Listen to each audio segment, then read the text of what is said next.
जन्म कर्म च मे दिव्यम् एवं यो वेत्ति तत्त्वतः त्यक्त्वा देहं पुनर्जन्म नयति मामेति सोऽर्जुन। वीतराग भय क्रोधा मन्मया मामुपाश्रिता बहवो ज्ञान तपसा भूता मद्भावमागता ये यथा मां प्रपद्यन्ते तांस्तथैव भजाम्यहम्। मम वर्तमानुवर्तन्ते मनुष्या पार्थ सर्वशः ये यथा मां प्रपद्यन्ते तांस्तथैव भजाम्यहम्। मम वर्तमानुवर्तन्ते मनुष्या पार्थ सर्वशः।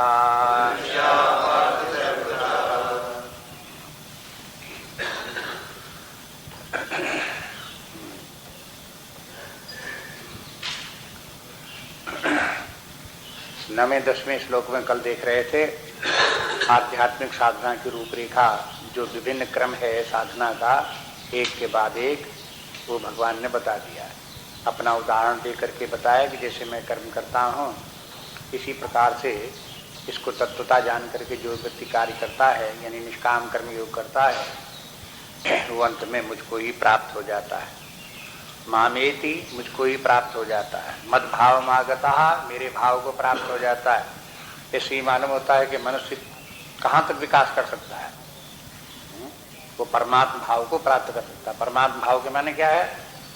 मैं स्वयं वो परब्रह्म परमात्मा ही हूँ, ये परमात्मा भाव है। परमात्मा और मेरी सत्ता एक ही, जो परमात्मा सर्वत्र व्याप्त अनंत चैतन्य सत्ता है, वही सत्ता मेरी है, वही मेरा स्वरूप है। इस प्रकार से व्यक्ति उस अवस्था को प्राप्त हो जाता है। लेकिन उसके प्राप्ति के लिए व्यक्ति को अपने जो उपाधियां हैं, मन बुद्धि इत्यादि हैं, प्राण हैं, वासनाएं हैं, इन सबका परिमार्जन करना पड़ता है। इनका शुद्धिकरण की आवश्यकता पड़ती है। जैसे जैसे ये शुद्ध होते जाते हैं, वैसे वैसे परमात्मा भाव को प्राप्त करने का व्यक्ति अधिकारी होता जाता है। निष्काम कर्मयोग से पहले वीतराग भय क्रोधा हो गया, फिर उपासना करने से परमात्मा में एकाग्रता आ गई, एक निष्ठता आ गई। उसके बाद फिर परमात्मा को खोजा, अपने अंदर ढूंढा तो परमात्मा मिल गया। तो जहाँ परमात्मा भाव मिल गया तो परमात्मा में तद्भाव भावित होकर के स्थित हो गए। ये क्रम हो गया। इस श्लोक में 10वें श्लोक में जो बीत राग भय क्रोधा है, बीत माने जिनके चले गए, समाप्त हो गए। न राग है, न भय है, न क्रोध है। राग का अर्थ क्या है? पहले भी आ चुका है, फिर याद रखें। इंद्रिय से इंद्रियस्यार्थे राग द्वेषो व्यवस्थितौ। इंद्रियों का इंद्रियों के विषयों में राग द्वेष होता है। ये तीसरे अध्याय में भगवान ने भी बोला है। और इसके बस में नहीं होना चाहिए, राग द्वेष के बस में। राग के माने क्या हुआ कि जब व्यक्ति अपने आप को अल्प समझता है या खोखला समझता है, तो फिर अपने से भिन्न किसी वस्तु की कामना करता है। ये व्यक्ति की दरिद्रता का लक्षण है। राग जो है व्यक्ति की दरिद्रता का लक्षण है। अपने आप में समझता है कि मैं तो कुछ नहीं हूँ, मैं अनेक सभी अभावों से ग्रस्त हूँ। इसलिए ये अगर कोई व्यक्ति किसी दूसरे से पैसा मांगे, इसके माने क्या है? उसके पास पैसा धेला नहीं है, दरिद्री तभी मांग रहा है। ऐसे ही कोई व्यक्ति बाह्य जगत के विषयों से सुख चाहे, व्यक्तियों से या विषयों से, वस्तुओं से सुख चाहे, तो इसके माने क्या सिद्ध करता है कि व्यक्ति के अपने आप सुख है ही नहीं, सुखहीन है, आनंदहीन व्यक्ति है। अपने आप को देख रहा है, इसलिए जगह जगह आनंद, जगह जगह सुख खोजता फिर रहा है। जहाँ मिल जाए वहां मिल जाए, ये खा लें, वो पी लें, ये देख लें, वो सुन लें, इस प्रकार के लिए भागता फिरता है उनमें सब। ये अध्यात्म विद्या जो है व्यक्ति की इस दरिद्रता को दूर कर देती है। व्यक्ति को अपने आप ही अपने अंदर आनंद सिंधु की उपलब्धि हो गई तो बस फिर उसको कोई कामना नहीं, फिर कुछ नहीं चाहिए भाई जगत की वस्तुओं, अपने आप ही अपने आप में आनंद में, इसलिए फिर उसको कोई राग नहीं। इसलिए पहले तो राग में जो दोष है उसको समझो। राग जो है व्यक्ति की अपनी ही अल्पता को, दीनता को सूचित करता है, इसलिए इस राग का त्यागने का प्रयास करें। इसका राग का मिथ्यात्व तो देखें, बुद्धि से विचार करें कि राग अच्छा नहीं है। संसार में इस राग को जब विपरीत बुद्धि होती, माया में ग्रसित व्यक्ति होता है, तो व्यक्ति को राग अच्छा लगता है, राग में प्रियता लगती है व्यक्ति को, या ज्ञान के कारण से। तो इस राग से व्यक्ति को बचना चाहिए। निष्काम कर्म योग करते करते राग से बचे। अब निष्काम कर्म को राग को जोड़ करके आप देखो, निष्कामता के माने विषयों की कामना मत रखो, इंद्रिय भोगों की कामना मत रखो, भोक्ता भाव मत रखो, तो इसके माने क्या हो गया? राग समाप्त हो गया। राग होगा तो भोक्ता भाव बना रहेगा, विषयों में प्रीति बनी रहेगी, उन्हें प्राप्त करने की कामना बनी रहेगी, फिर निष्काम कर्मयोग नहीं होगा।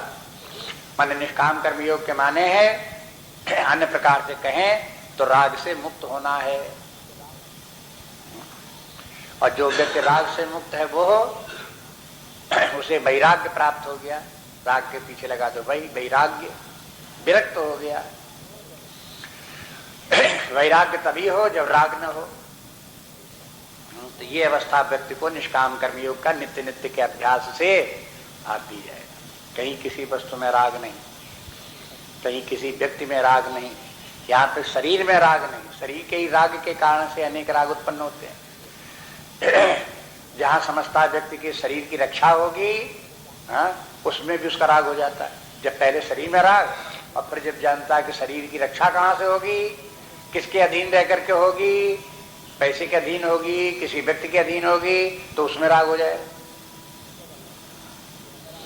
ये सब अपनी बुद्धि से अपने आप देखो, अपने मन में क्या चल रहा है, अपने भीतर क्या भावना चल रही है।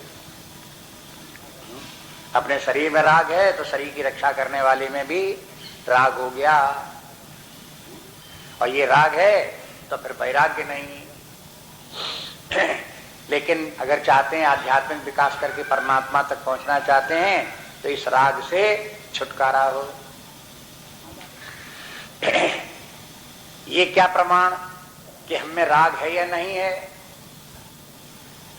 अगर राग होगा तो भय लगेगा। देखो, राग का परिणाम भय है। अगर मरने का डर लगता है तो इसके माने शरीर में राग है। अगर हम किसी के अधीन रह रहे हैं, वो हमारा पालन पोषण कर रहा है, तो कहीं वो हमको भगा न दे, निकाल न दे, हमारा पालन पोषण छोड़ न दे, इस बात का अगर भय हुआ तो इसके माने उसमें राग है। अगर हम समझते हैं कि धन से ही हमारे जीवन की रक्षा है, धन ही हमारे जीवन को चला रहा है, और कहीं धन हमारा चला न जाए, लुट न जाए, चोर न ले जाए, कहीं कुछ और गड़बड़ न हो जाए, तो इसके माने भय है। अगर भय है तो इसके माने राग है, तभी तो भय है।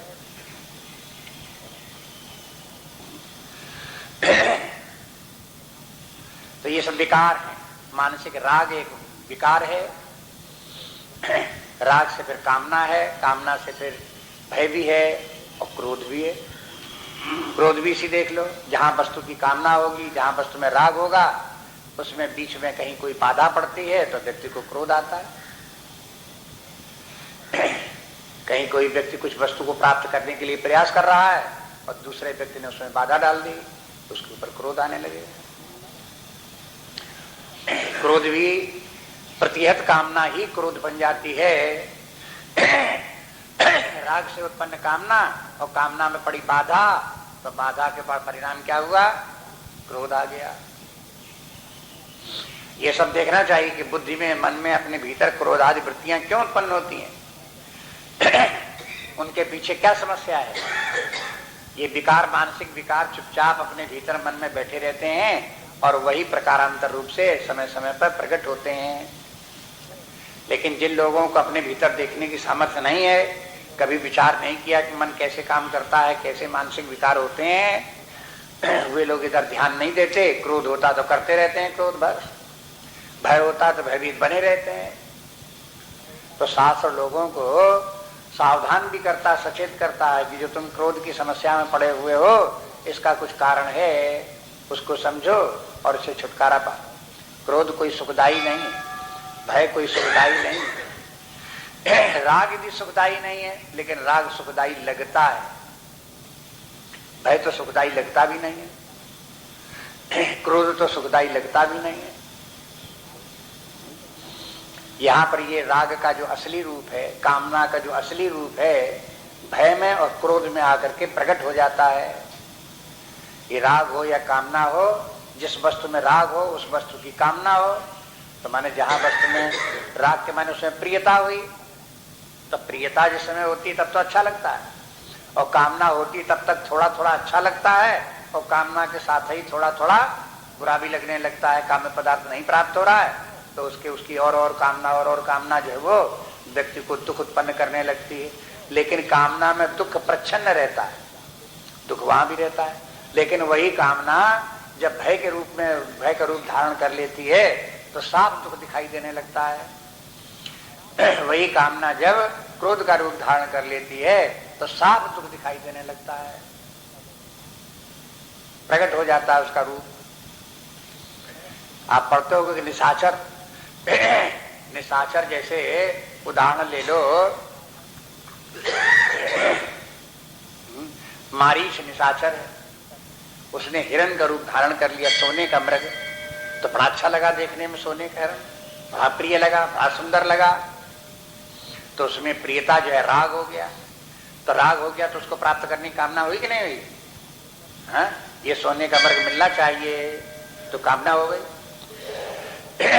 लेकिन अब देखो, जब उस भगवान राम ने उस निशाचर को मार दिया, हिरण को मार दिया, तो उसने क्या किया? उसने अपना असली रूप प्रकट कर दिया। तो ये सब जो वृत्तियां जो हैं, ये निशाचर हैं, ये ऊपरी रूप, मोहक रूप धारण करके व्यक्ति को लुभाती हैं, और व्यक्ति उसी लोभ में पड़ जाता है, और फिर उसी प्रकार की बुद्धि उसकी काम करने लगती है। तद्रूप किसी व्यक्ति से पूछो कि राग अच्छा है कि बुरा, क्या राग तो बहुत अच्छा होता है, प्रेम तो बहुत अच्छा होता है, ऐसे करके बोलेगा वो है? क्योंकि उसका जो है वो निशाचरी रूप जो छिपा हुआ है, प्रच्छन्न रूप है, वो उसे दिखाई नहीं दे रहा। ऊपर से सोने का मृग का जैसा रूप धारण किए हुए है। इसलिए इस राग से सावधान रहो, इसके असली रूप को समझो। इसका असली रूप भय रूप है, क्रोध रूप है।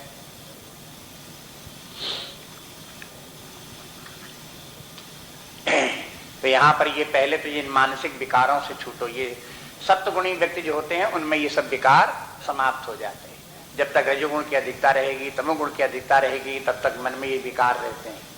इसलिए निष्काम कर्मयोग वो साधना है जिसके के द्वारा व्यक्ति सत्वगुणी बन जाता है, और उसके राग, द्वेष, काम, क्रोध, भय इत्यादि जो ये है मानसिक विकार हैं, जो मानसिक रोग हैं, ये उसके शमित हो जाते हैं, समाप्त हो जाते हैं। अब इसके बाद देखो, ये दो बातें उपासना में कही, मन मया माम उपाश्रिता, ये उपासना के लिए है। निष्काम कर्मयोग से साधना पूरी नहीं हो जाती, उसके बाद व्यक्ति को उपासना करनी पड़ती है। उपासना के माने अभी तक तो वो निष्कामता लाने के लिए निष्काम कर्मयोग कर रहा था, लेकिन अब उसे जब सत्वगुण आ गया तो परमात्मा को समझना चाहिए। सत्संग में, शास्त्रों के अध्ययन के द्वारा परमात्मा के स्वरूप को समझे कि परमात्मा कैसा है, क्या है, उसने जगत की रचना कैसे की है, जीव भाव कैसे प्राप्त हुआ है, ये सब इनका संबंध क्या है, इनको ठीक ठीक समझे, और समझ करके फिर अपने चित्त को परमात्मा में लगावे। परमात्मा में लगाने के माने है वो ये निश्चय कर ले कि हमें अंततः परमात्मा को ही प्राप्त करना है। तो अपने चित्त को परमात्मा के साथ हुकअप कर दे, जोड़ दे। बस परमात्मा को पकड़ लिया बुद्धि ने कि अंततः जो कुछ भी करता है, जो कुछ भी बोलता चालता है, करता है, उसमें सदा इस बात में सावधान रहे कि हमें अंततः परमात्मा को प्राप्त करना है। ऐसा कोई कार्य तो नहीं कर रहे हैं जिसे परमात्मा के प्राप्त करने में बाधा आ रही हो, उसको ना करे, वही कार्य करे जिससे परमात्मा की प्राप्ति हो। और इतना ही नहीं, माम उपाश्रिता, उपाश्रिता के माने परमात्मा की शरण में जाए और उसी की आश्रित रहे। देखो, परमात्मा का आश्रय रहना, परमात्मा के आश्रय में रहना बड़ा मुश्किल काम है। कहने में बड़ा आसान लगता है, लेकिन है जो वो बहुत कठिन। लोग दुनिया भर के व्यक्तियों की शरण में रहेंगे, धन की शरण में रहेंगे, संसार की शरण में रहेंगे, परिवार की शरण में रहेंगे, लेकिन परमात्मा की शरण में रहना जो है वो साधारण बात नहीं। और जब तक परमात्मा की शरण में रहने की वृत्ति ना आ जाए अपने अंदर, तब तक भक्ति नहीं। अगर कोई परमात्मा से मांगता है, भगवान परमात्मा हमें बहुत सा धन दो, तो परमात्मा की शरण नहीं है, वो शरण धन की है जो धन मांगता है। परिवार की कामना करता है। कुछ लोग कहते हैं हम अपने भगवान की पूजा करते हैं, अब पूजा करने कहते भाई परिवार है, भगवान हमारे परिवार में सब लड़के बच्चे सब जितने हैं वो सब सकुशल रहे, भले बने रहे, यही आपसे प्रार्थना है। तब उसके मन में क्या बैठा हुआ है? यही भावना बैठा हुआ कि परिवार के हम अधीन है और परिवार ही में उसका आसक्ति है, राग है, इसलिए परिवार के लिए ही वो कुशल भगवान से मांगता है। स्वयं परमात्मा पर आश्रित हो, ये विचार उसमें अभी नहीं आया। इसलिए ये सब भक्तियां कच्ची भक्ति हैं, प्रारंभिक भक्तियां हैं। अंतिम भक्ति वो जब परमात्मा की शरण में हो। परमात्मा से कोई लौकिक वस्तु न मांगे, न शरीर की आयु अधिक मांगे, न धन मांगे, न शरीर की रक्षा मांगे। यहाँ तक कि परमात्मा से न स्वर्ग मांगे, न मुक्ति मांगे। भगवान से ये भी न कह दे कि हमें मुक्ति चाहिए, वो भी न मांगे। भरत का जो प्रयागराज में भरत जाकर के कहते हैं त्रिवेणी से और प्रार्थना करते हैं कि हमें क्या वरदान दो? धर्म न अर्थ न काम रुचि और पद न चाहो निर्माण, जन्म जन्म। अब देखो इस प्रकार से ये जो वरदान उनका जो है वो इस प्रकार से कहते बस एक परमात्मा की शरण में हमारी बनी रहे, चित्तवृत्तियां यही रहें कि हम तो परमात्मा परब्रह्म परमात्मा की शरण हैं और हमको कुछ नहीं चाहिए, न धर्म चाहिए, न अर्थ चाहिए, न संसार की कोई और वस्तुएं चाहिए, न मुक्ति चाहिए, कुछ भी नहीं चाहिए। एकमात्र परमात्मा की शरण में वो जैसे रखे और जिस प्रकार चलावे बस वही अपनी है। तो ये मां उपाश्रिता हो, इस प्रकार की वृत्ति धीरे धीरे लाओ। अभ्यास करते करते परमात्मा के सत्संग के द्वारा परमात्मा की महिमा को समझते हुए, उसकी महानता को समझते हुए और उसके आश्रय में रहने को। लोग बाग डरते हैं परमात्मा के आश्रय में रहेंगे तो भूखों मरेंगे, भीख मांगते घूमते फिरेंगे। ऐसे नहीं कर कुछ है। परमात्मा जब सत्स्वरूप है और सर्वशक्तिमान है, जिस परमात्मा ने इतने विशाल विश्व की रचना कर दी, इतने प्राणियों की रचना कर दी, क्या वो परमात्मा को आप दुर्बल समझते हो कि हमारे लिए वो दुर्बल हो गया? क्या हमारी ही रक्षा नहीं कर सकता? क्या हमारा भरण पोषण नहीं कर सकता? ये अगर इस प्रकार का संदेह है तो फिर वो परमात्मा में उसकी भक्ति कहाँ है? परमात्मा में भक्ति तो है जब परमात्मा में संदेह न हो, पूरा विश्वास हो तो भक्ति है। और जब पूरा विश्वास है तो विश्वास के माने उसके अधीन भी है, समर्पित भी उसी में है। अगर हम परमात्मा के अतिरिक्त और कुछ चाहते हैं तो इसके माने ये है कि हम परमात्मा के अधीन नहीं हैं, शरण में नहीं हैं। और परमात्मा की शरण में नहीं है तो फिर हम खामखा अपने आप को भगवान का भक्त भले ही समझें। तो ये जब भक्ति की बात आती है तो इतनी बात आपको याद रखनी चाहिए। वंचक भगत कहाय राम के, किंकर कंचन कोह काम के। किंकर माने दास, कंचन कोह काम के, काम क्रोध लोभ इनके तो स्वर्ण आदि इनके संसार भौतिक वस्तुओं के तो हम दास हैं, किंकर हैं उनके। और वंचक भगत कहाय राम के, लेकिन फिर भी हम समझते हैं कि देखो हम कितना कीर्तन बोलते हैं, कितना नाम जप करते हैं, कितनी पूजा करते हैं, तो हम तो भगवान के बड़े भक्त हैं। तो ये भक्ति कैसी है? वंचक भगत कहाय राम के।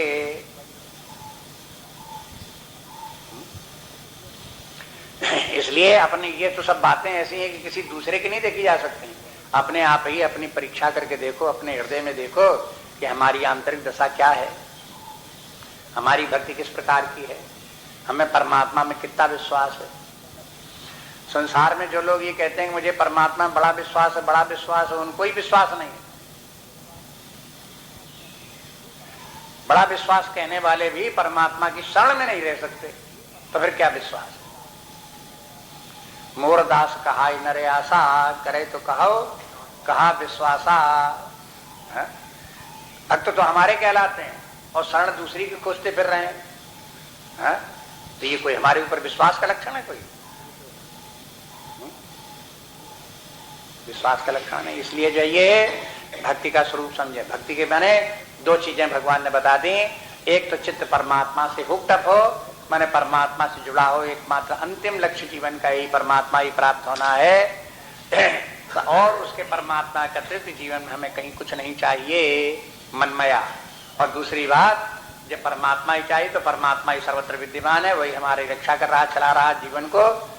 भौतिक उपलब्धियां जो कुछ हमारी आवश्यकता है वो भी वही पूर्ति कर रहा है, और आध्यात्मिक उपलब्धियां जो है वो भी पूरी कर रहा है। वही हमारे राग द्वेष आदि को मिटा भी रहा है, सत्वगुण भी दे रहा है, अज्ञान विद्या का भी नाश कर रहा है। ये इस प्रकार से अपने भीतर जो कुछ उपलब्धियां हो रही हैं, जो आध्यात्मिक संपत्ति है वो भी वही प्रदान कर रहा है। ऐसे समझ करके उसकी शरण में रहना माम उपाश्रिता है। और फिर जहां इस प्रकार से परमात्मा में एकाग्रता आ जाए तो अपने आप अपने हृदय में उस परमात्मा को खोजने भी लगो, ढूंढने लगो। जब सब शास्त्र कहते हैं परमात्मा सर्वत्र विद्यमान है, तो अपने अंदर भी विद्यमान होना ही चाहिए। जब अपने अंदर है तो अपने हृदय में मिलना चाहिए। और वो लक्षण जो परमात्मा के अपने हृदय में क्यों नहीं दिखाई देते, आप ढूंढोगे तो वो लक्षण सब मिल जाएंगे, परमात्मा उपलब्ध हो जाएगा। इसलिए कहते हैं कि फिर जो है उसके बाद ज्ञान तपसा, ज्ञान रूपी तपस्या करो। तपस्या तो ये सभी है, निष्काम कर्मयोग भी तपस्या है, उपासना भगवान की भक्ति ये भी तपस्या है, और फिर परमात्मा को अपने हृदय में खोजना ये भी तपस्या है। ये तपस्या है। जो ये तपस्या करते हैं उन्हीं को परमात्मा जैसी महिमामयी अमूल्य संपत्ति परम तत्व की प्राप्ति हो जाती है। और जब तक परमात्मा की प्राप्ति नहीं होती तब तक व्यक्ति दरिद्री ही रहता है, दीन ही रहता है। परमात्मा को प्राप्त करके ही उसकी दरिद्रता मिटती है, परमात्मा में परमात्मा भाव प्राप्त करके ही उसकी दीनता मिटती है।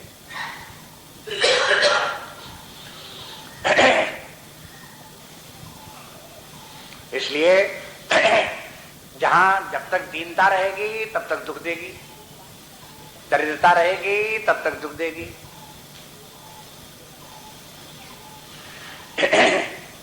और जहां उससे छुटकारा हो गया, पूर्णता आ गई, परमात्मा की प्राप्ति हो गई, बस उसी के साथ उसका जो है वो उद्धार हो गया, परम गति प्राप्त हो गई।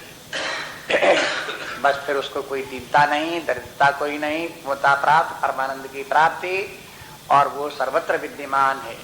उसकी गति अव्याहत गति हो जाती है। ये भी याद रखो, कल जैसे बता रहे थे कि मुक्त पुरुष की गति अव्याहत गति।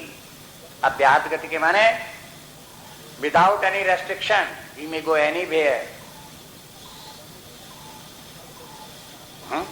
स्वर्ग लोग चाहे तो वहां भी चला जाए, गंधर्व लोग चाहे तो वहां भी चला जाए, मृत लोग चाहे तो वहां भी चला जाए, ब्रह्म लोग चाहे तो वहां भी चला जाए, जहां चाहे तहां चला जाए। अव्याहत गति, ये स्थिति प्राप्त है।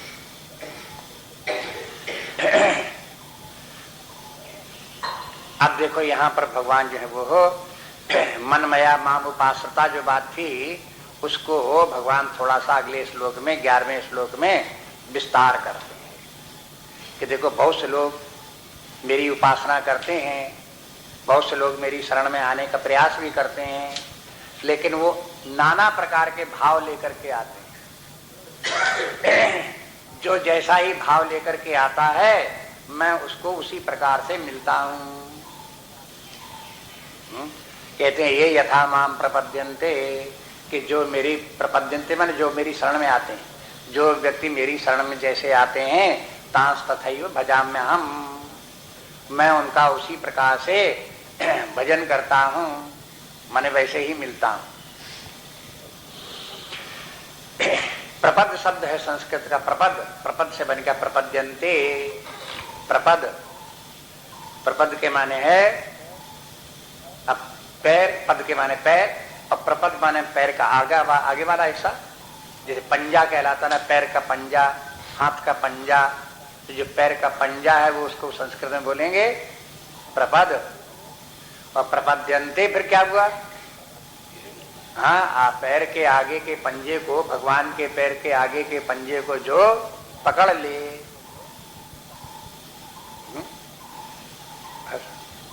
परमात्मा तो बड़ा महान है, उसका पैर ही पकड़ने में आ जाए और पैर के आगे के पंजे ही पकड़ने में आ जाए। हाँ? तो बस जो इस प्रकार से परमात्मा के पैर को, पंजे को पकड़ ले, बस भगवान कहते हैं फिर वो जिस भाव से हमारे पैरों को पकड़ेगा मैं उसी प्रकार से उसके भाव की पूर्ति करूंगा। स्वभावता करता है, ऐसे ही परमात्मा है ये। अब प्रपद कैसे होगा? भगवान के चरण कहाँ मिले? तो देखो कई प्रकार से भगवान के चरणों का वर्णन आता है। एक तो ये है परमात्मा जिस पर स्थित है, जहां से हमें परमात्मा का ज्ञान होता है, वही परमात्मा के चरण हैं। इसलिए शास्त्र को भी एक दृष्टि से परमात्मा के चरण कहलाते हैं। शास्त्र, गीता है, उपनिषद हैं, ब्रह्मसूत्र आदि हैं, भागवत इत्यादि पुराण हैं, ये सब भगवान के चरण हैं। इनको पकड़ो। इन शास्त्रों को जो पकड़ेगा, इनका रोज रोज अध्ययन करता रहेगा, सुबह शाम सुबह शाम सुबह शाम उन्हीं में लगा रहेगा, तो धीरे धीरे फिर वो हो परमात्मा को इन शास्त्रों के द्वारा फिर परमात्मा को प्राप्त कर लेगा।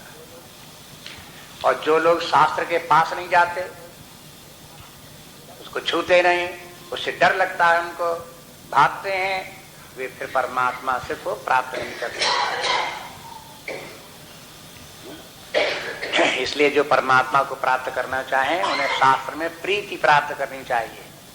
शास्त्रों के पढ़ने में, अध्ययन करने में, चिंतन करने में, डिस्कस करने में, आपस में एक दूसरे के ये सब करना चाहिए। इसीलिए तुलसीदास जी को कहना पड़ा, जे कथा सने समेता, कहिए सुनिए समुझ सचेता, हुई रामचरण अनुरागी, कलमल रहित सुमंगल भागी। जो भगवान की कथा को सुनेंगे, भगवान की कथा को सुनाएंगे, उसी में रति रखेंगे, तब देखेंगे कि उसका परिणाम क्या है। उसके सारे मानसिक विकार इत्यादि दूर होंगे और वो शुद्ध होता हुआ परमात्मा की तरफ आगे बढ़ता जाएगा। जिनको शास्त्र में तो प्रीति नहीं है, और अखबार पढ़ो, कहानियां पढ़ो, उपन्यास पढ़ो, टीवी देखो, गाना सुनो, तो बस जो करोगे सोई मिलेगा तुम्हें, और क्या तुम्हें वही मिलेगा सर। उनके द्वारा जो मानसिक विकार उत्पन्न होते हैं वही मानसिक विकार उत्पन्न होंगे, वही भय चिंता द्वेष क्लेश आदि पता चले चाहे न चले आपको, लेकिन वो तो अपनी प्रकृति अपना कार्य कर ही रही है। As you think so you become. आप संसार की बातों को सोचोगे, बुद्धि संसारी बनेगी, और संसारी बुद्धि के माने दुखित बुद्धि, दुख देने वाली बुद्धि। ये जान करके भी लोग बाग नहीं छोड़ते, संसार का चिंतन फिर भी करते रहते। अरे भाई बच्चे हैं, नहीं समझ में आती, बात दूसरी है। युवा काल में भी बहुत व्यक्ति को इस प्रकार की वासनाओं, संसार की प्रबलता उसमें है, उसको समझ में ना आवे तो ना आवे। देखते तो ये हैं, यद्यपि लोके मरणम शरणम तदपन मुंचति पापाचरणम। यद्यपि लोके मरणम शरणम, वृद्धो याति गहित्वा दंडम। वृद्ध व्यक्ति लकड़ी पकड़ करके तो सारे चल रहा है, कमर तो सीधी नहीं हो रही है, गर्दन तो सीधे उठती नहीं है, दांत तो हो गए पोपले, सिर के बाल तो गए पक, लेकिन चिंतन किस बात का? विषयों का, संसार के भोगों का। बताओ, ऐसे व्यक्तियों का विनाश नहीं होगा तो क्या होगा? इसलिए कहते हैं कि इधर की तरफ से ध्यान हटाओ, ध्यान लगाओ परमात्मा में, उसका चिंतन करो, उसी के पैर पकड़ो। उसके पैर पकड़ने का आश्रय है शास्त्रों को। खूब शास्त्रों का अध्ययन करो, सुबह शाम तक खूब पढ़ो, खूब उनके जो प्रश्न आते हैं, जो बातें आती हैं, उसको अकेले नहीं दूसरे लोगों से डिस्कस करो। ये कहते हैं ये भगवान के चरण।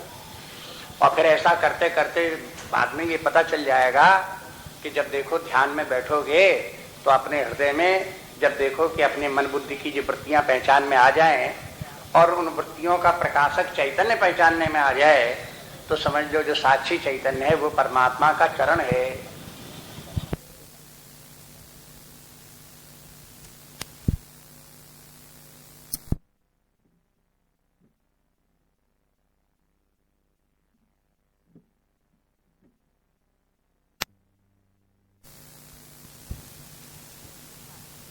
तत्व ही साक्षी होकर के हमें उपलब्ध हो गया है। और जहां उसको पकड़ लिया कि मैंने चित्त उसी में लगा दिया, ये साक्षी चैतन्य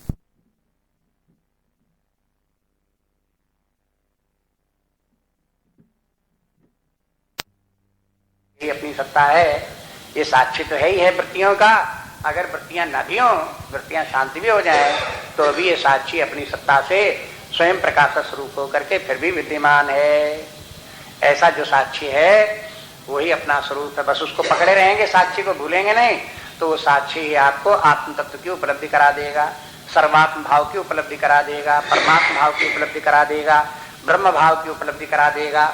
जैसे किसी ने किसी के चरण पकड़ लिए तो ऊपर तक शरीर, सारा शरीर ही धीरे धीरे करके पकड़ में आ जाएगा, हाथ भी पकड़ में आ जाएगा, सिर भी पकड़ में आ जाएगा, सभी शरीर पकड़ में आ जाएगा। ऐसी साक्षी पकड़ में आ गया तो समस्त परमात्मा ही पकड़ में आ जाएगा। इसलिए जो है वो ये भी समझो कि लेकिन साक्षी हर किसी व्यक्ति को जल्दी जल्दी मिलता नहीं। तो वो चरण अगर किसी को न मिले तो वो दूसरा चरण जो है वो एक चरण जो शास्त्र है वो तो सबको उपलब्ध है। उसमें कौन सी मुश्किल बात है। गीता शास्त्र के हाथ में है, आप इसी को मजबूती से पकड़ो। गीता शास्त्र ने किताब को पकड़कर छाती से लगाने से काम नहीं चलेगा। उसमें जो कुछ लिखा है उसका विचार करो, बार बार उसका चिंतन करो, ध्यान दो उसमें क्या लिखा हुआ है। बस यही भगवान के चरणों को पकड़ना। ये यथा माम प्रपद्यन्ते तांस तथैव भजाम्यहम्। इसलिए कहते हैं जो जिस प्रकार से मेरा भजन करता है वैसे ही प्राप्त होता। यथा के माने जिस प्रयोजन से, यथा के माने जिस प्रयोजन से, और तांस तथैव भजाम्यहम्, भजाम्यहम् के माने उसको मैं वैसा ही फल देता हूँ। जो भगवान का जिस प्रयोजन से भजन करता है भगवान उसको उसी प्रकार का फल देते हैं। अगर व्यक्ति धन मांगे, भगवान से ध्यान करे, पूजन करे, तो भगवान उसको क्या देंगे, हैं? और धन न दें, उसको ज्ञान दे दें तो वो तो रोने लगेगा, क्या हम तो धन मांग रहे थे, ज्ञान व्यान हम लेके क्या करेंगे, हैं? इसलिए उसको जो धन मांगता है तो उसे धन ही देंगे, परिवार मांगता है उसे परिवार ही देंगे, जो संसार के बंधन चाहता है उसे बंधन ही देंगे। जो चाहता है कि सब परमात्मा को ही प्राप्त करना चाहे तो फिर वो परमात्मा अपने आप को उसे प्रदान कर देगा, उसे परमात्मा की प्राप्ति होगी। ये बात। अब कोई शास्त्र का अध्ययन करेगा तो शास्त्र का अध्ययन क्यों कर रहा है, जिससे उसे परमात्मा की प्राप्ति हो, तो फिर उसे शास्त्र का अध्ययन करते करते परमात्मा का ज्ञान हो जाएगा। अरे शास्त्र का भी प्रयोग भौतिक दृष्टि से भी, भौतिक लाभ के लिए भी लोग करते हैं, परमार्थ के लिए भी करते हैं। अब रामायण का पाठ बहुत से लोग 24 घंटे में पाठ करेंगे, किस लिए कर रहे हैं, तो कोई ना कोई उसके साथ में एक चौपाई और लगा करके संसार की कोई ना कोई कामना इत्यादि लगा के जोड़ करके पाठ कर गए। तो क्या हुआ, रामायण का पाठ करेंगे तो हमें धन प्राप्त होगा, संकट से हमारा उद्धार हो जाएगा। कोई और कामना इस प्रकार की हुई, उसी कामना से उन्होंने पाठ कर गए, तो शास्त्र का प्रयोग तो हो गया, लेकिन भौतिक कामना के कारण तो उसका अध्ययन करने से क्या फल मिलेगा उसे। कोई रामायण में लिखा क्या है ये सब कुछ ज्ञान नहीं होगा, उसे ज्ञान यही होगा कि उसने पाठ जिस लिए किया वही फल उसे प्राप्त होगा। ऐसी गीता का भी पाठ करें, गीता का पाठ करें तो ऐसे भी हो सकता है। गीता का 18 अध्यायों का पाठ रोज आप करो तो आपको क्या मिलेगा, संसारी भौतिक वस्तुओं की कामना जिस कामना से करोगे वो कामना की प्राप्ति हो जाएगी। दुर्गा सप्तशती का पाठ रोज करो, जिस भौतिक कामना से करोगे वो कामना आपकी पूर्ति हो जाएगी। लेकिन इन्हीं शास्त्रों का अध्ययन आप परमात्मा की प्राप्ति के लिए, मुक्ति की प्राप्ति के लिए करने लगो तो फिर आपका इसमें ज्ञान दिखाई देने लगेगा, ब्रह्म विद्या से दिखाई देने लगेगी। अब उसके द्वारा अज्ञान निवृत्त होने लगेगा, परमात्मा के दर्शन हृदय में होने लगेंगे। वही शास्त्र का देखो फल किस किस प्रकार का है। जो जिस प्रकार से शास्त्र का अध्ययन करेगा उसे उसी प्रकार का फल भी मिलेगा। इसलिए कहते हैं ये यथा माम प्रपद्यन्ते, जो लोग जिस उद्देश्य से जिस प्रयोजन से मेरी शरण में आते हैं उनको उसी प्रकार का फल प्राप्त होता है। और एक बात तो ये, अब भगवान कहते दूसरी बात और सुनो कि ये है कि मम वर्तमान वर्तन्ते मनुष्या पार्थ सर्वशः। एक बात ये भी है कि भगवान कहते हैं कि मैं निष्काम कर्मयोग इत्यादि क्यों करता हूँ, धर्म की रक्षा का कार्य क्यों करता हूँ, क्योंकि मैं ये सब कार्य करता हूँ इसीलिए जो सत्पुरुष हैं वे सब मेरा अनुवर्तन करते हैं। मैं जिस मार्ग पर चलता हूँ अन्य लोग भी उसी मार्ग पर चलते हैं। मम वर्तम, वर्तम के माने है मार्ग, वर्त संस्कृत का शब्द है वर्तम, वर्तमान शब्द नहीं है ये वर्तम शब्द है। वर्त के माने है मार्ग, और अनुवर्तनते, वर्तम वर्त और उसके बाद अनुवर्तन शब्द है। अनुवर्तनते माने उसी मार्ग पर पीछे पीछे चलते हैं। मैं जिस मार्ग पर चलता हूँ उसी मार्ग पर सत्पुरुष मेरे ही पीछे पीछे चलते हैं। मनुष्या पार्थ सर्वशः, अब यहाँ तो ऐसा लगता है कि जितने दुराचारी भ्रष्टाचारी पापी सब उसी मार्ग पर चलते हैं, सुना ही है। यहाँ सर्व के साथ में जोड़ना पड़ेगा, सर्व सत्पुरुषः, जितने भी मेरी शरण में आए हुए हैं, पिछली ऊपर वाली पंक्ति में जोड़ो, प्रपद्यन्ते, जो मेरी शरण में आए हैं वे लोग सब मेरा ही अनुसरण करते हैं। मैं जैसा करता हूं वैसा ही वो भी करते हैं। अगर भगवान में थोड़ी बहुत भी भक्ति आ जाए तो ये देखो कि भगवान कैसे बरतते हैं, कैसे चलते हैं, कैसे रहते हैं, जैसे वो रहते हैं उसी प्रकार का अनुसरण करने की अभ्यास व्यक्ति को स्वभावता होता है।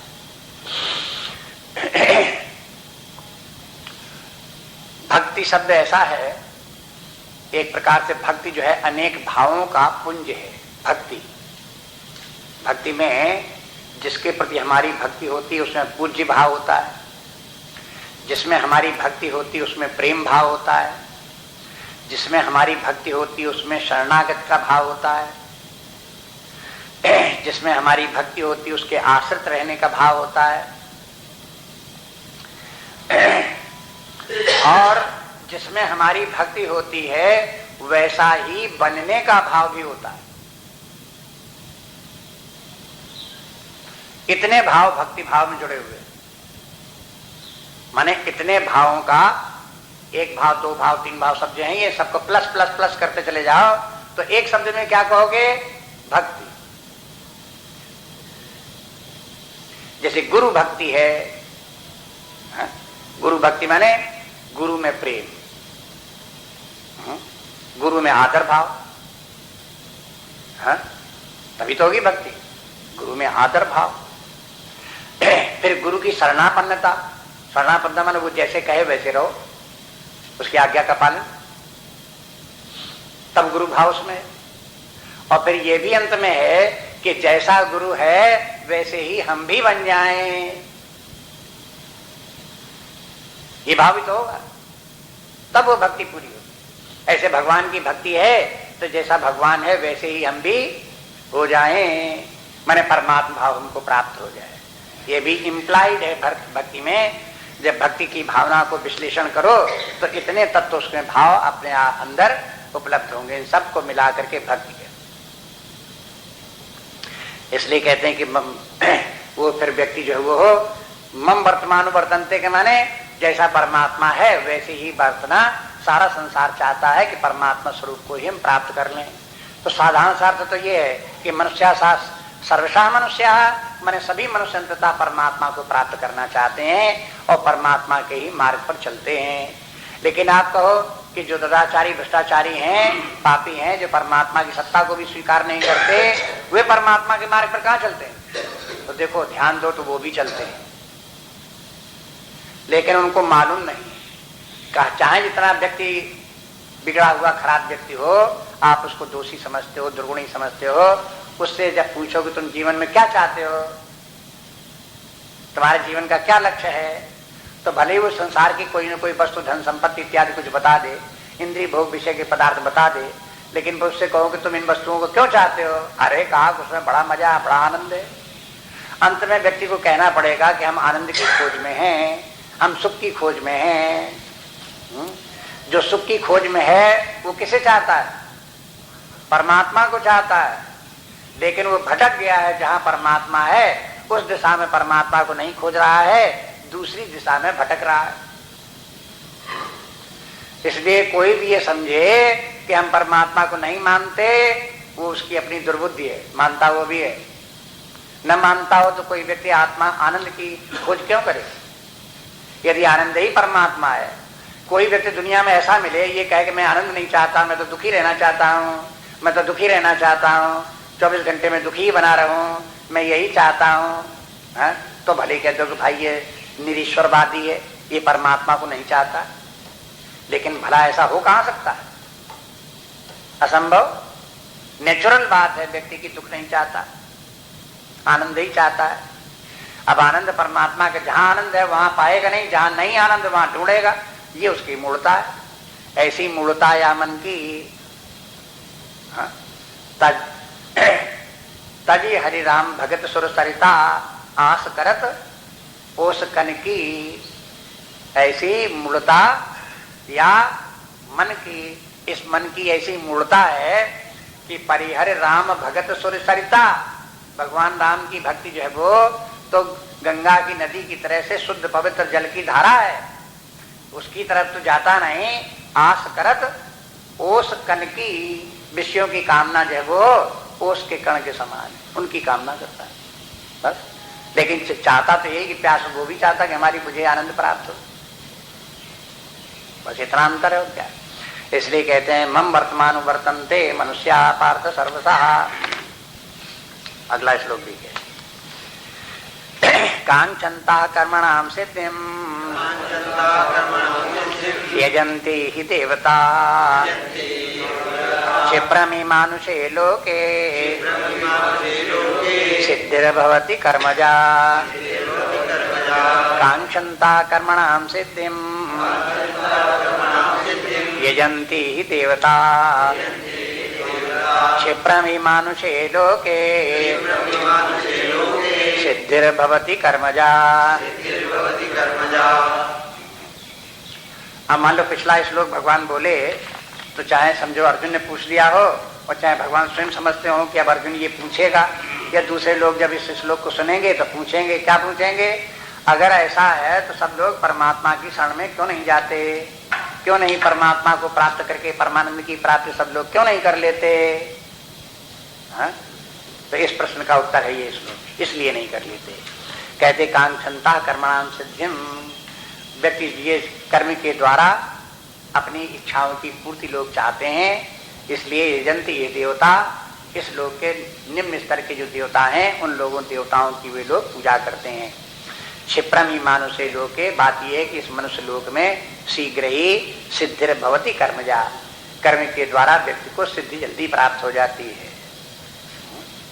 मनुष्य सुख चाहता है, चाहे वो समझता है कि ये वस्तुएं हमें मिल जाए तो हम सुखी हो जाएं, और वो वस्तुएं कैसे प्राप्त होंगी? कर्म के द्वारा वो वस्तुएं प्राप्त होती हैं। तो वो व्यक्ति कर्म में लग जाता है, उन वस्तुओं को प्राप्त करके सुखी हो लेता है, अपने आप को सुखी मान लेता है। तो संसार में लोगों की प्रवृत्ति इस प्रकार की है।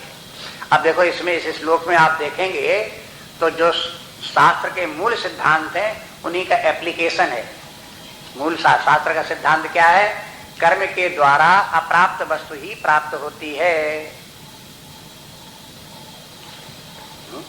जो वस्तु व्यक्ति में स्वयं प्राप्त है, अपने आप ही अपने भीतर विद्यमान है, वो वस्तु कर्म के द्वारा प्राप्त नहीं होती।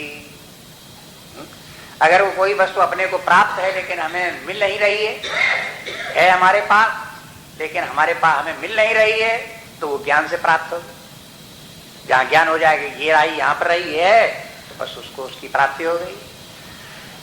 अब परमात्मा में और जगत के विषयों में यही अंतर है। परमात्मा सबके हृदय में विद्यमान है, इसलिए परमात्मा नित्य प्राप्त है। नित्य प्राप्त, सोते जागते उठते बैठते ज्ञानी अज्ञानी सबको परमात्मा प्राप्त है। लेकिन प्राप्त होते हुए भी परमात्मा का ज्ञान न होना ही परमात्मा की अप्राप्ति है। और सब कैसे हो परमात्मा की प्राप्ति? ज्ञान से होगी। अज्ञान का निवारण एकमात्र ज्ञान से होगा, ज्ञान से परमात्मा की प्राप्ति होगी। लेकिन ये बात है कठिन, इसमें लगती है देर। क्या देर लगती है? कि परमात्मा का ज्ञान प्राप्त करके अज्ञान को मिटाने में बड़ी साधना करनी पड़ती है। पहले तमोगुण दूर करो, रजोगुण दूर करो, सत्वगुण आवे, गुरु के पास जाओ, शास्त्र का अध्ययन करो। एक जन्म नहीं, अनेक जन्म संसिद्धि, ये चित्त की वृत्तियां शुद्ध साध हो, अनेक जन्म तो इसी में लग जाएंगे। तो ये लंबा रास्ता होने के कारण से व्यक्ति को क्या लगता है, अरे इतनी लंबी रास्ते कब तक हम भगवान की ये सब करते रहेंगे और कब जाकर के हमें मुक्ति प्राप्त होगी, कब परमात्मा की प्राप्त होगी। जल्दी बल्दी क्या है? तो फिर जल्दी बल्दी में यही है कि कर्म के द्वारा संसार की जो वस्तुएं, अप्राप्त वस्तुएं, उन वस्तुओं को प्राप्त करो और उन्हीं से अपने आप को सुखी बना लो। इसलिए दुर्बल व्यक्ति, जल्दी बल्दी में पड़ने वाले व्यक्ति भौतिक कामनाओं में पड़ते हैं और भौतिक विषयों का संग्रह करते हैं और उन्हीं से अपने आप को सुखी भी मान लेते हैं। क्षिप्रम ही मानुषे लोके, इस मनुष्य लोक में कर्म के द्वारा सिद्धि माने सफलता, व्यक्ति जो चाहता है कि उसे सुख प्राप्त हो जाए, तो सुख प्राप्त कैसे होगा? तो उसने पहले कल्पना की ये वस्तु व्यक्ति हमको मिल जाएंगे तो इससे हम सुखी हो जाएंगे। तो वो वस्तु में कैसे प्राप्त होगी? प्रयास करो, कर्म करो, दौड़ो धूपो, व्यापार व्यवसाय करो, धन इकट्ठा करो, खरीदो, लाओ, संग्रह करो, ये सब करेंगे तो इसके द्वारा वो वस्तु प्राप्त हो जाएंगे और हो गए। ये व्यक्ति संसार में 1000 में 999 व्यक्तियों को यही बात ठीक जचती है। मनुष्यानाम शास्त्रेषु कश्चित् यतत सिद्धये, 1000 में कोई एक व्यक्ति को समझ में आती है कि भाई ये जो है तात्कालिक लाभ, जो भौतिक वस्तुओं का प्राप्त होकर के सुखी होना है, ये तो मूर्खों का काम है। क्यों? क्योंकि ये सब नाशमान है, कर्म भी नाशमान और कर्म के द्वारा जो प्राप्त होने वाला वो भी नाशमान, और कर्म के द्वारा जो भी हम सुख प्राप्त करते हैं वो राई भर सुख के पीछे पहाड़ भर दुख उसके ऊपर लदा रहता है। हम समझते हैं कि सुखी हो गए, लेकिन न जाने कितना दुख उसमें छिपा हुआ है, ये बात उनको पता नहीं। इस मूर्खता में पड़ करके व्यक्ति इस संसार की इन वस्तुओं को संग्रह करने में लगते हैं। इसलिए ये भगवान कहते हैं कि देखो, कांक्षन्ता कर्मणाम सिद्धि यजंती ये देवता, अधिकांश व्यक्ति संसार में यही। अब मनुष्य का एक स्वभाव और भी है। क्या स्वभाव? भेड़िया धसान। भेड़िया धसान क्या कहते हैं? एक भेड़ अगर कुएं में गिरी तो सबके सब उसी में घुसती चली जाएंगी, पूरा का पूरा समूह जो पीछे चला रहा है उसी में गिरेगा। अगर एक व्यक्ति जो है धन उपार्जन परिवार चला करके उसमें संसारिक सुख प्राप्त करने के दौड़ रहा है तो उसके पीछे दूसरा भी, तीसरा भी, उसका भाई, उसका बंधु, चाचा, भाई, भतीजे जितने होंगे सब उसी में जितने होंगे सब कहते सब लोग तो यही कर रहे हैं, सब लोग तो यही कर रहे हैं, बस वही जाकर के उसी में जाके कुएं में वो भी गिरेगा। लेकिन कभी कभी किसी एक की चेतना आती है कि सबका सब दुनिया किधर भागी जा रही है और इधर जहां जा रही है, जहां भाग रही है वहां उसका कल्याण है कि नहीं है, शांति विश्राम है कि नहीं है, वास्तव में दुनिया की दशा क्या है। थोड़ा सा दूर खड़े होकर के, जैसे ऊंचे स्थान पर खड़े होकर दूर तक देखो, ऐसे जरा ऊंचे बुद्धि को करके सारी दुनिया को देखो।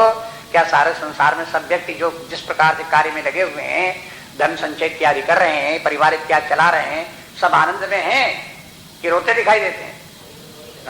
तो आप देखो कि बहुत से लोग रोते भी दिखाई दे रहे हैं। उसी में कोई कभी रोता है, कोई किसी बात में रोता है, कोई धन नहीं है तो धन के लिए रोता है, कोई पुत्र नहीं तो पुत्र के लिए रोता है, कोई पद नहीं तो पद के लिए रोता है, किसी को सम्मान नहीं तो सम्मान के लिए रोता है, कहीं किसी के लिए रोता है, कहीं किसी के लिए रोता है, रोते सब है। भौतिक जीवन में भौतिक जीवन जो निरापद नहीं है कि सब प्रकार से सुखी है, सब प्रकार से प्रसन्न है, आनंद है, ऐसा नहीं होता, दुखी जरूर होगा कुछ न।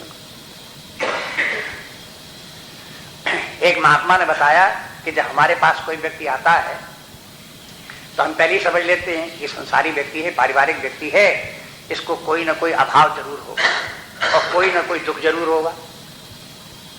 देखो इतनी साइकोलॉजी हम पहले ही से बांध करके चलते। जब आएगा अपने पास तब उससे पूछेंगे कि भाई तुम्हारी क्या कामना है, तुम्हें क्या दुख है, तो खुश हो जाएगा कि महात्मा जी चाहते हैं कि देखो हमारी कामना पूरी हो जाए, हमारे दुख दूर हो जाए, प्रसन्न हो जाएगा। अपना दुख बताने लगेगा, अपनी कामना बताने लगेगा। जहां उसने उस प्रकार का बताया तहां पर उसको बता दी कि देखो भाई भगवान की ये तुम हनुमान चालीसा पढ़ो, तुम शिव चालीसा पढ़ो, तुम रामायण का जो है वो सुंदरकांड पढ़ो, उसका रोज पाठ किया करो, महीने में एक बार पाठ किया करो। इस प्रकार से उसको बता देते हैं, इससे तुम्हारा ये जो है वो कल्याण हो जाए। कहते हैं कि भाई तुम उससे क्यों पूछते हो कि तुम जो है दुखी हो, ये क्यों नहीं समझते हो कि जो आ रहा है वो सब सुखी सुखी होगा? कैसा हो ही नहीं सकता, असंभव।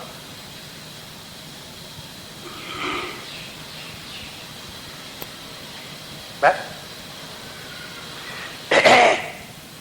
इसलिए ही कहते हैं कि देखो संसार में होता क्या है कि भगवान ही कहते हैं कि देखो और ये व्यक्ति कर्म के द्वारा उपलब्धियां प्राप्त करना चाहते हैं और प्राप्त करने में लगे भी रहते हैं और वो परमात्मा की प्राप्ति के लिए प्रयास नहीं करते। ये समस्या ये जो है उस पिछले श्लोक का जो प्रश्न उसके ऊपर उत्पन्न हो गया था वो इसमें बता दिया। इसमें एक बात और भी है, रहस्य की बात इस श्लोक में ध्यान देने की है, जो पहले भी आ चुकी है, फिर याद रखो। यह है कि यजंत इह देवता, यजंत इह देवता एक पद है ये, माने ये लोग जो कर्म के द्वारा सिद्धियां प्राप्त करना चाहते हैं, सिद्धि के माने धन संपत्ति भौतिक वस्तुएं प्राप्त करना चाहते हैं, ऐसे लोग देवता जो है ये है इस प्रकार के देवता, जैसे लक्ष्मी देवता, सरस्वती देवता, इस प्रकार के वरुण देवता, ऐसे देवताओं की पूजा करते हैं। ये देवता जितने हैं इन देवताओं में और परमात्मा में अंतर है। वैसे तो सब देवता परमात्मा की शक्ति हैं, लेकिन परमात्मा तो अनंत शक्ति संपन्न है और जितने देवता हैं उनको सबको सीमित शक्तियां प्राप्त हैं। इसलिए अगर किसी व्यक्ति को एक वस्तु चाहिए तो उसको देने वाला कौन देवता है, उसी की पूजा करो। अगर किसी व्यक्ति को कोई दूसरी वस्तु चाहिए तो उसको प्राप्त करने के लिए दूसरे देवता की पूजा करो। एक ही देवता पर थोड़ी बहुत। लक्ष्मी जी की पूजा के साथ करके आप विद्वान बनना चाहो तो थोड़ी बन जाओ, धनी धन मिलेगा आपको लक्ष्मी जी की पूजा में। और सरस्वती जी की पूजा करके आप चाहोगे हम धनी हो जाएं तो धन कहां से मिला जाता है? माने जो देवता देवी जो जो दे सकते हैं उनकी वही सीमा है, उतना ही भर देंगे, दूसरी बात नहीं दे सकते इन देवताओं की सीमा। लेकिन परमात्मा ऐसा नहीं है, परमात्मा सब देवताओं का पुंज है और सब कुछ दे सकता है, धन भी दे सकता है, विद्या भी दे सकता है, ज्ञान भी दे सकता है, परमार्थ भी दे सकता है, वो सर्वशक्तिमान है। इसलिए दूसरी बात ये कि परमात्मा तो हमारा माता पिता के समान है, लेकिन ये जितने भी देवता हैं ये सब दुकानदारों के समान हैं। आपको कहीं बाजार में जाओ, आप कोई चीज खरीद के लाना चाहो, हाँ? किसी दुकानदार से कहो कि देखो तुम्हारे पास डबल रोटी है, तुम्हारे पास साबुन है, तुम्हारे पास यहाँ दाल है या कोई और वस्तु रखी हुई है, ये तो हमको दे दो, तो क्या कहेगा? लाओ पैसा। कि तो पैसा तो नहीं है तो कहीं हवा खाओ। माने वो जब पैसा दोगे तब वो देगा। ऐसे देवता भी हैं सब, इन देवताओं की आप पूजा करो तो ये देवता बदले में तुम्हें दे देंगे। तीसरे अध्याय में भगवान क्या है, अभी बहुत देर की बात नहीं है, उनको याद रखो। हाँ? जब ब्रह्मा ने सृष्टि की रचना की तब देवता भी बना दिए, मनुष्य बना दिए। और परस्परम भावयंता, कहते परस्पर भावयंता आपस में करो, तुम देवताओं का पूजन करो, उनको खिलाओ पिलाओ और देवता तुम्हारी कामना को पूर्ति करते रहेंगे। तुम्हारा संसारिक जीवन, भौतिक जीवन इस प्रकार से चलता रहेगा। लेकिन परमात्मा से को ऐसे कहो कि परमात्मा हे भगवान हमको बहुत सा धन दे दो, हम आपकी क्या दें, क्या पूजा करें, आप क्या चाहते हो बदले में? तो भगवान कहता मैं कुछ नहीं चाहता। जैसे पिता के पास मान लो कोई वस्तु हो, पिता मिठाई बाजार से लावे और उसका पुत्र पिता से अपनी मिठाई मांगे, हाँ? क्या आप मिठाई लाओ हमको भी दो उसमें से, तो पिता क्या कहेगा? लाओ पैसे। ऐसे थोड़े कहेगा, तो मिठाई उसको हाथ में दे देगा, बिना पैसे के दे देगा। लेकिन बाजार में वही दुकानदार से हलवाई से मिठाई लेने जाओगे तो वहां बिना पैसे का नहीं देगा। बस ऐसे ही देवताओं में और भगवान में यही अंतर है। भगवान से जो कुछ मांगोगे वो भगवान देगा, जैसे पिता देता है, माता देता है। लेकिन एक बात और है, पिता बच्चे को मिठाई तो देगा, लेकिन ये देख करके देगा कितनी मिठाई दें जो इसे नुकसान ना करे। लेकिन हलवाई से मांगने जाओ मिठाई, पावर दे दो तो पावर दे देगा, किलो भर मांगो तो किलो भर देगा, 10 किलो मांगो 10 किलो दे देगा। वो ये नहीं कहेगा कि तुम इतनी मिठाई ले जाओगे, खाओगे तो तुम तो मर जाओगे, तुम कैसे, तुम्हारे बहुत बीमार हो जाओगे।